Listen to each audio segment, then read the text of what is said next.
Hi, my name is Kennedy Rowe. I'm an actress, a writer, and soon to be director, and this is the Chat with Dan show. Welcome back, everyone, to another incredible episode of Chat with Dan. Here joining me today. I mean, what can I say? I'm already having the best weekend by far. She's back. The incredible, the amazing, the badass, the superstar, the legendary, the one and only, the incredible Kennedy. How are you today? I'm great. Thank you so much. How are you? You're fantastic. What better way to have an incredible, super badass weekend than to be chatting again with someone as badass as you? You know what I mean? Thank you. Yeah, as you as well. Absolutely. I mean, it's like Christmas already. You know what I mean? So, epic. Now, if you're new to the channel, don't forget to leave a like, subscribe, follow. It helps a lot. But also in the description below, you're going to find all of Kennedy's social media. I mean, by this point, you should know why she's super badass. Come on, she's killing it out there. But in case you're not, I mean, the good thing is that she just raises the bar. So by the end of it, you'll be like, I get it for sure. And without further more, let's jump in. So, last time we spoke was around, if I'm not mistaken, 2 years ago, more or less, something between those lines. I think it was a little bit more than that. I know I was living in a different city at the time, actually. So I think at least 3 years, maybe around that. Damn. But it's been a minute. Yeah. Right. But, that being said, what's new? What have you been up to over the past 3 years, let's say? Well, I moved from my smaller town back to Vancouver in Canada, and I got a new agent, which was great. And I booked my first kind of lead role in a Lifetime movie of the week. So that was amazing. And it came out last May, I believe, called Girl Taken on Lifetime, if you want to watch it. Otherwise, I am also a student, and I am pursuing a degree in criminology and possibly going to law school eventually. So I'm almost done that and will be graduating this fall. But yeah, it's been a busy time. I bet it was. Sounds pretty cool. And so many things you are up to right now. That's epic. Mm-hmm. That's another reason why you're badass. So, let me say. Now, at this point, what part of yourself did you have to leave behind to become the person you are today? I think that there's a part of myself that was always a little bit too meek sometimes and unable to stand up for myself. And that's something that I've really had to learn to put aside and leave behind, because not everyone has your best interests at heart, and not everyone is going to be nice to you when you're nice to them. So, not that I don't have that part of me still there, it's that I have had to learn how to moderate that overt sense of kindness that I have for people who might not deserve it. So I think being able to stand my ground and have some boundaries and not fall apart in the face of confrontation is something that I really had to kind of leave behind so that I could grow and become stronger as a person. And during that process, right, as you were growing up, let's say somehow, was there a moment where you came this close to give up? There have been a few. I think one of the biggest ones was actually right before I ended up booking this role on Girl Taken. I was going through a difficult time in my life and hadn't booked anything in a while. And I was at the point where I was thinking, okay, I don't know if I can do this much more. Maybe I'll just take a little break. And I ended up getting this large role with one of my favorite directors. So that kind of pulled me out of that. But even before that, there were several moments where I'm freshly moved to Vancouver at 16 years old and not getting any roles, not really getting any auditions even, and thinking, okay, is this something that's going to be for me? Or am I just putting all of this effort into a dream that's not going to come to anything? And so there have been little moments along the way where things have felt stagnant, or when I haven't had an agent and I almost feel like I'm losing my footing. But those are usually quite fleeting moments, because I've been doing this for a long time and I've wanted to quit many times, but that's just not something that's an option for me. So I continue and I push through and I make it happen. Do you think that's something normal? That when you are creating something new, you will constantly have these thoughts every now and then in which you are saying like, you know what, this is not working. I'm gonna quit and find something more stable, let's say. I think this is something that's actually so normal that it's the reason that most people aren't actors. So there's always this notion that acting is this incredibly hard career to break into, but being a career actor isn't actually super challenging. You can be doing little commercials here and there. You can be doing background. There are lots of things that you can be doing to get your foot in the door if you want to be in the film industry. And I think what happens for a lot of people is they don't realize there's other options out there, and that you have to be persistent and show up and show your face to casting, show your face to directors, other actors. And I think that is what ends a lot of people's careers prematurely, is they just said, oh yeah, it wasn't working out. I couldn't get famous. But that's not the goal. If you want to be an actor, the goal is to act and share that passion and that art with everybody. And so I think that when these people are feeling like they want to quit, a lot of times, maybe deep down, it's not what they actually want in their life. And to be an actor, it takes a certain kind of person to have that resilience. And there's absolutely no shame in not wanting to stick around while you make no money for 3 years, 6 years, 6 months, who knows? But the people that do, those are the people that are going to be successful in this career. It has a little bit to do with being chosen, but everything to do with being persistent and continuing on the path. Do you think if people truly understood the personal cost behind, an acting career, do you think they would still wanted to pursue it? No. I think that if they realized the personal cost, but also had the passion for the career rather than everything that comes along with it, because if you book something huge, obviously that comes with a bit of notoriety and extra chaos from people knowing who you are. And I think that I don't know if people really realize the depth behind it when you're just wanting to have that notoriety. And so I think that's something that holds a lot of people back.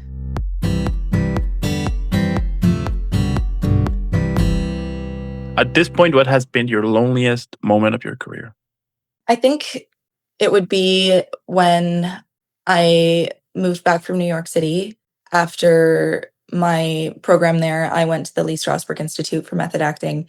And obviously, it ended very abruptly because it was at the same time as COVID. So I had to move back early. I was living with my mom, which was not awful by any means, but we were kind of stuck inside. And although I was surrounded by so many people, I wasn't pursuing what I loved anymore. I didn't have an agent at the time because I was focused on my studies.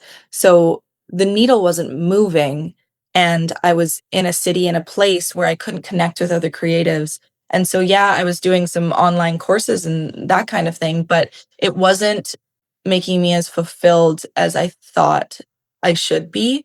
And I've had those moments throughout my career where I've just felt lonely in the pursuit of this. Like, it's hard to have a stable job because one day you might have to leave it and quit and lose all of those people and those opportunities. It is really isolating and alienating to be an actor in a world with people who don't understand the passion behind it and the commitment that you need to pursue acting.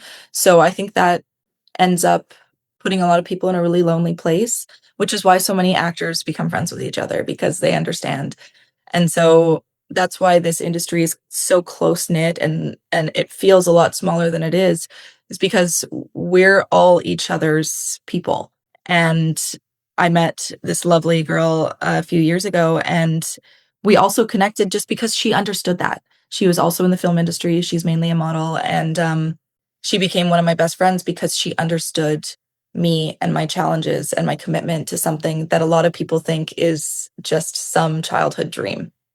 It Yeah. helped with the loneliness, that's for sure. Yeah, absolutely. It still surprised me that even till this day we still are treating, art in general as a dream, as a hobby. You know what I mean? So Right. Yeah, that yeah. is true. It's even when I tell people now, they're like, "Oh, what have I seen you in?" And if I don't say something like a Netflix show, then they're like, "Well, you're not really an actor." It's like, I am, but I might not be an actor that you know of yet. So,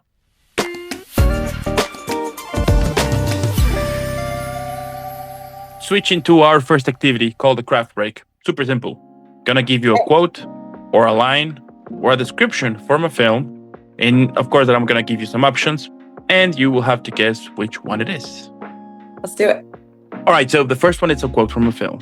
It goes, "I'm king of the world." Your options: Titanic, Pirates of the Caribbean, or The Great Gatsby. Oh, that's easy. That's Titanic. It was a warm-up, right? With Easy. Rose. Yeah, exactly. The iconic.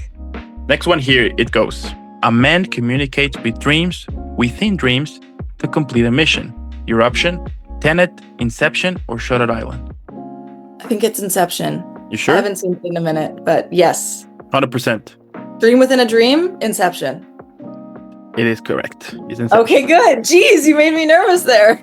All right, so we got two of two. You're killing it. Next one, it's a quote. It goes, "You talking to me?" Your options, Scarface, Taxi Driver, or Goodfellas. Oh, that's Taxi Driver. You sure? You talking to me? Absolutely, I'm sure. 100%. Yeah. Yes, it's Taxi Driver. Oh, perfect. I'd have to know that one after living in New York. I got actually bumped by a taxi in New York too. They kind of hit my leg, so I've lived it. The taxi slap. Is it true that, like on taxis, they are like that? A little, especially in New York. I mean, where I lived was just off of the ramp from the Queensboro Bridge. And so I'd be crossing that street every day, and it was kind of like a blind corner. And he came around that, slowed down, but still kind of bumped me as I was going across. It was very light, but it was a little bit aggressive. So you kind of have to match that energy. When I'm in New York, I'm a different person. I walk faster, a little bit more serious, a little bit more determined, but it is a little bit true. They are a little bit gruff sometimes. And when that happened, did the driver tell you, "Get out of here"? Yeah, they should have. Honestly, I kind of just started walking away because I was already late for school, but that would have made it funnier. I wish I got it on camera or something, or with the security. That would have been awesome, for sure. Yeah, I didn't pursue anything, obviously, because it's actually just a funny story now. So that was a bonus for me. Yeah. Now, next one, here it goes. A group of criminals argue about tipping at a diner. Your options, Pulp Fiction, Reservoir Dogs, or Heat. Maybe Pulp Fiction. I'm a little more unsure of this one. You tell me. Okay, I'm going to go with Pulp Fiction. Sure? No, but that's the one I'm going to pick. All right, then in that case, let me tell you that you're wrong. Yeah. It's Reservoir Dogs. Reservoir Dogs. Okay. Well, I haven't seen Reservoir Dogs, so that's maybe part of my problem. Next one, it's a quote. Okay. It goes, "Here's looking at you, kid." Your options, Casablanca, Citizen Kane, or Sunset Boulevard. Casablanca? I don't know. I'm a little rusty on all my movies. If I'm getting them all wrong. You tell me. If that's the one, let's go for that one. Okay. It's probably wrong. So it's Casablanca? Your final answer? Yeah. You're right. It's Casablanca. Oh, okay. Good. Yeah, it's been a minute. A man is obsessed with capturing shocking footage to sell to the media. Your options, Nightcrawler, Zodiac, or Prisoners. Oh, that's Nightcrawler. 100%?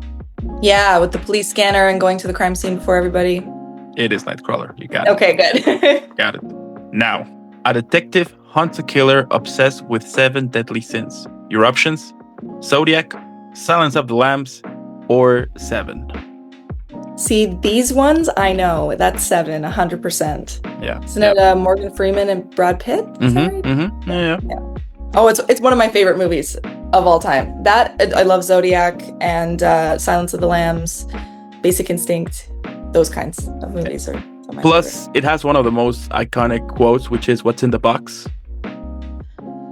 Oh, at the very end, that's just not going to spoil it for anyone who hasn't seen it, but you need, if you haven't seen that movie 7, you need to watch it because it's like your stomach drops at the end. So Yep. Now, a man realizes his entire life has been broadcast to the world. Your options, Dark City, The Matrix, or The Truman Show. Maybe Eruptions? Let's go with that. It's either that or Truman Show, but So it's Dark City, The Matrix, and The Truman Show. Truman Show? Yeah, sure. Yeah, that's I think what I'm going to go with. I mean, you can change it if you want. Should I? Is this a hint? I don't know. You tell me. Am I lying or I'm actually telling the truth? Okay, I'm going to keep it with Truman Show then. Yes, it's Truman Show. You're right. Okay, geez, you're making me nervous here. Yep, it is. And the last one here. For all the marbles. Okay. It's a quote to finish strong. It goes, "After all, tomorrow is another day." Your options: Gone with the Wind, Casablanca, or Roman Holiday. Oh, this one I have no idea. I'm gonna go with Roman Holiday because I'm just guessing. All the marbles, and it's the hardest one. I have the memory of a goldfish. So you sure that is Roman Holiday? No, but that's what I'm gonna pick. Because since it is for all the marbles, I can give you the chance to, to think it over. Be like, Okay, wait, what were the options again? Gone with the Wind, Casablanca, and Roman Holiday.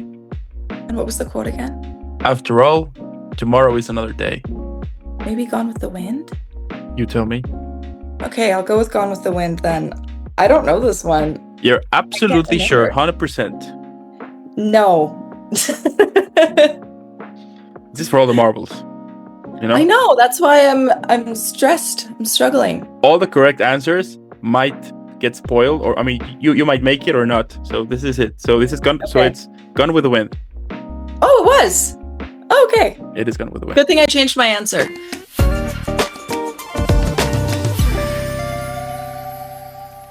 Now, returning to our general transmission, tell me, what insecurity still follows you no matter how much you accomplish? Thinking that I suck, thinking that I'm not a good actor, and that I don't know what I'm doing, and I'm out of my league here, and this bit of imposter syndrome. Like, I've auditioned for some pretty big roles now with my new agent, and when I get them, I'm almost like, are you sure you want me to audition? Like, yeah, I had a good movie and I did well, but even when I got my new agent, he was kind of saying, oh, we saw your movie and we wanted to connect with you, but we knew you already had an agent. It's like, are you sure you're talking about me and not someone else? Like, I feel like I have this imposter syndrome. Like, no matter how many times people will say, you're a good actor, you're good at what you do, and people like having you on set or whatever that may be, I still seem to not believe it. And I need to have a little bit more confidence in myself because, yeah, external, whatever, it doesn't really matter what other people think, but I need to start believing some of the things that other people think so that I can go into roles with a bit more confidence and that I deserve it and I've earned it and I worked for it. So. And have you actually started to truly believe in yourself? Yeah, I'm getting there. I'm at the point where I do feel like I have earned a lot of what I've gotten and the auditions that I am getting. And I've worked very hard to be in the place that I am. And I've had to go through a lot to get here. And there have been many times where I didn't want to keep trying. But I think that for me, pushing through those insecurities and faking it till I make it is sometimes what you got to do. No. And you do what you love, it's worth it. So even now, till this day, what fear quietly shows up every time you begin something new? I think that something's going to happen that's going to ruin it. And I almost don't want to hold on to something good or a possibility because I sometimes feel like I just have bad luck. This is something that I felt like for a while where, like, this is a silly example, but this is something that happened recently. My family was here and I never really order from this one restaurant because it's expensive and it's not always the best quality by the time it gets to your house, but it's so good and my little brother loves it. And I'm always the person whose food is going to get forgotten, it feels like. Or if one person has to get dropped from something, like I feel like I have this kind of darker cloud following me sometimes. And so I think that, yeah, that's been a big factor, but you gotta push through and you gotta keep going. So what's your biggest fear? Like outside of acting or in act, like whatever, like your biggest fear? Outside of acting and in general, I'd say it's dying before I've been able to accomplish everything that I've wanted to. And dying in general, that does scare me and my own mortality. It does freak me out. I don't like to think about it. I haven't lost too many people in my life, but the people that I have been devastating. And I think that it's very challenging for me to come to terms with the fact that we do all die and that life has to end in one way or another. And whether you believe in there's something afterwards or not, there is that kind of back and forth struggle internally of what's real, what's not, what do we have to expect, or if it's just peace. And I think that scares me a lot every day. And it makes me more conscious of my health. And I mean, I have obsessive compulsive disorder, which is OCD. And so those kinds of things, especially around health and safety, are very much at the forefront of my mind at all times, especially with OCD, and double checking and making sure like someone's not going to come into my house and murder me. Like I don't want to be in one of those documentaries. So I think that, and staying safe and keeping my family safe, like those are my biggest fears, is to lose people or lose myself.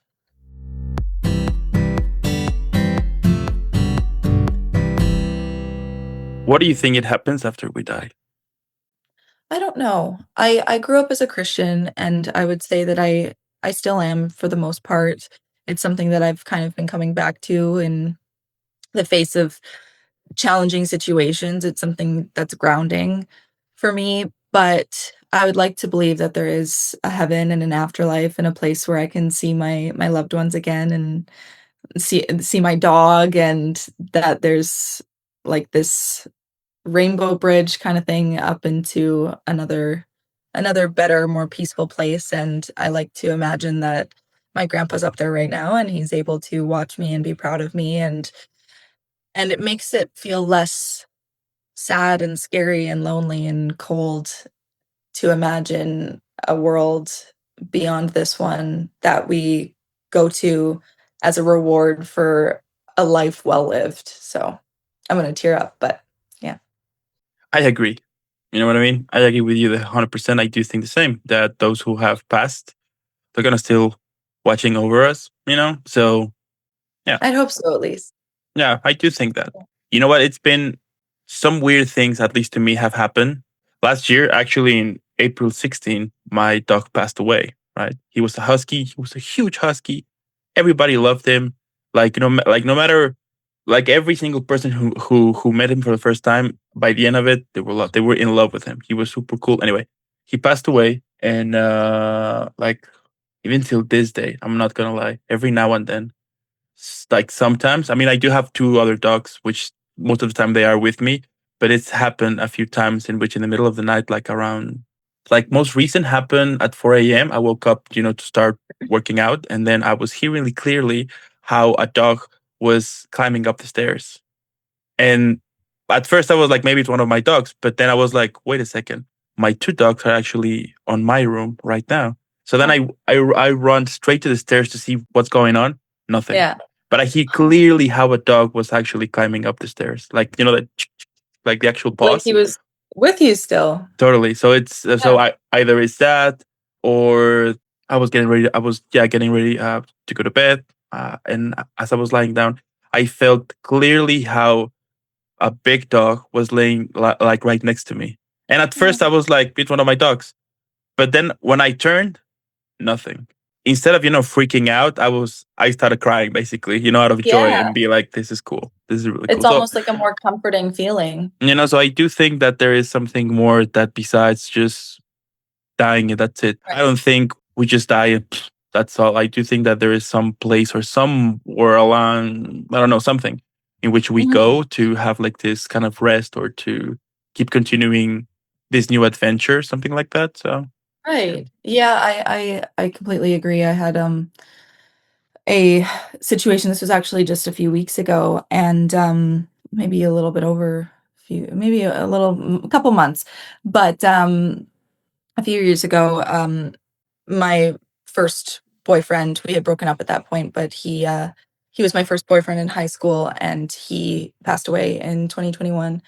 And at the time, I didn't really know how to deal with that, and I didn't really get a chance to say goodbye. And I always thought that he'd be a person that I'd be able to talk to and catch up with, and that we could, although not together anymore and although with different people, be able to see each other grow. Because before we had even dated, which dating was very brief, we were best friends for years and years. And so it's something that I kind of pushed down, and in going through a bit more of a healing journey lately, I wanted to write him the goodbye that I had always kind of wanted to say. And so I sent it as a message on Instagram and just said like, "Hey, if you're around, can you send me some kind of sign?" And the next morning, I was sitting at my vanity desk and it's facing a window and just getting ready. It was pouring rain outside, absolutely miserable. And I see something out of the corner of my eye, and this hummingbird comes right up to the window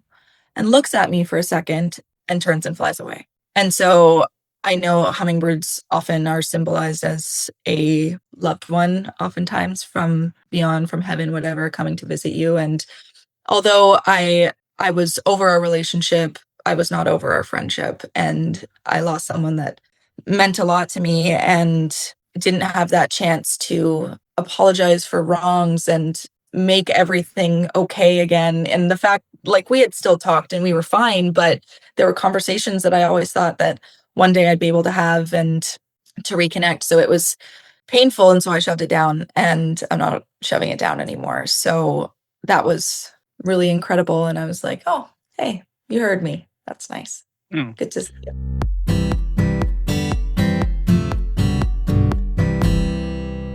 Now, switching to our next activity, speed round question. Yes, no, or Oh, pass.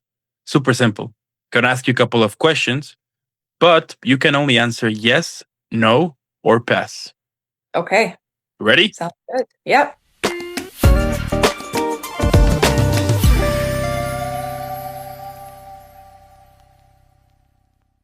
All right, starting with the first one. Have you ever seriously considered walking away from your career? Yes. Do you think success changes who a person really is? No. Have you ever taken a role or project you didn't fully believe in? No. Do you think talent matters more than hard work in this industry? No. Have you ever felt jealous of someone else's success? Yes. Do you think fame makes life easier? No. Have you ever doubted that you truly belong in this industry? No. Would you choose the same path again if you could start over? Yes. Do you think success is worth the personal sacrifices it demands? Yes. Are you truly happy with the life you're building right now? Yes. And a bonus one, can you cry on cue? Yes. Fantastic. All right.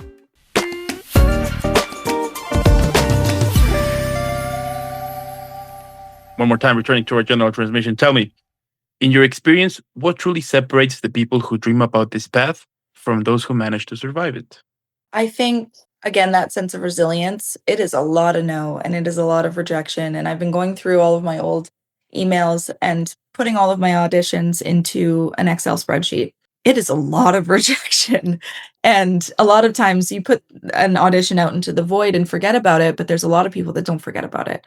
And I think that is what separates a lot of people, is because not that they couldn't do it, but that the rejection and the no's become too much. And I can totally understand that, because there have been times where the no's have crushed me, where I have been on my way thinking that I've booked this role because I've been pinned and all of this stuff. And then last second, you lose it. And for a lot of people, that would stop them from pursuing this career. And I think people who dream about this path versus those who manage to survive it, I don't think we're trying to survive it. We're trying to survive the hard part, because the hard parts are the parts of acting we don't like, the rejection and the loneliness. But the good parts are so, so good. So I don't think it's survival per se, but it's a pursuit of something bigger than yourself. And if you're not in it for the right reasons, then you can dream all you want, but it's not going to happen unless you have that passion and you put in the work. If everything you build disappeared tomorrow, all of it, what would you hope people still remember about you? I think how I made them feel, and that I was kind to them and welcoming. And I'm one of those people who, growing up, I was oftentimes the second choice and oftentimes the one who was being spoken over. And you just kind of slowly start to trail off your sentence and stop talking. So I think that that shaped a lot of who I am today. And like, I remember this one time in high school or middle school, I think it was, and I was saying something and someone looked at me and says, "Stop talking, you're not funny." Okay, so that stings. And so now I think when I see those moments where someone is not getting their word in or is being pushed to the side or is being left out, that's something that I try to remedy because everyone deserves to have their voice heard and to be included and to feel welcomed. And I also do my best to try and remember the small things. I want to make people feel seen in the way that maybe I wasn't all the time and appreciated and loved and recognized for who they are. If that iced tea is your favorite, I'm going to remember that that iced tea is your favorite and to try and do thoughtful things because everyone is special in their own way. And I want to make sure that no one ever leaves an interaction with me where they're feeling less human and like I've taken something out of their bucket is something my mom always says is, are we filling up people's buckets or are we taking away from them? And I always want to fill up your bucket, fix your crown, and be the kind of person that I know that my parents would also be proud to have as a daughter. So the way that I've made you feel. Yeah. Yeah. Thank you. Now, if the younger version of yourself could see the life you're living today, would they feel inspired or they will try to warn you about something? Oh my gosh, they'd be kicking themselves. I think they would definitely warn me about a lot of things. There are many things that I wish little me was kind of being like, "Hey, just so you know." But I also think that they would be inspired because despite all of those things, I'm here and I'm doing it and I am an actor and I'm at a point that I didn't even know I could be at this point in my life. And there have been setbacks and hardships and tears and upset, but there's also been incredible moments and great films and great people and red carpets and my family and my partner and everyone that I love. And I'm surrounded by so much love and incredible people that I think there would be a little bit of both. I think they'd be proud of everything that I've overcome. They'd be excited for the experiences that they're going to live one day. But I also think they would be wary and warn me about things. But I also think that they'd know that if I didn't go through those things, I also wouldn't be where I was today. So I think they'd warn me, but also say take it with a grain of salt because without all of that, you wouldn't be here and you wouldn't be doing this. And sometimes the crappy stuff is worth it. So I think they'd be proud. Yeah, couldn't agree more. And my last question here, Okay. so we can relax after an epic chat here. So, what do you think that could be the best title for this episode? Kennedy Rowe gets a little too deep on the Chat with Dan show.